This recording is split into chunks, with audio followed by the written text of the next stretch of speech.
Sumir vilja segja að bakslagið sé ekki til, sko. Ég held að bakslagið sé til, sko.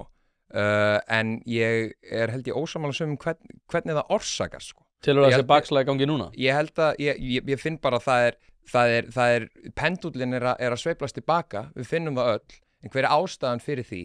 Eru það stjórnmálamenn eins og Donald Trump eða Nigel Farage eða Snorri Másson?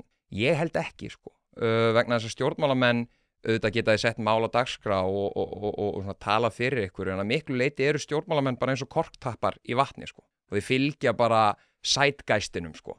Það sem að hefur virkilega áhrif það eins og í þessu tilfelli hjá honum Snorra, það sko viðbrögðin hjá mörgum aðilum þegar eitthvað gerist, þegar eitthvað segir eitthvað, eins og eftir þetta Kastljósviðtal. Jú, hann var held ég helst til of hastur og greip oft fram í og var væstur, sko, en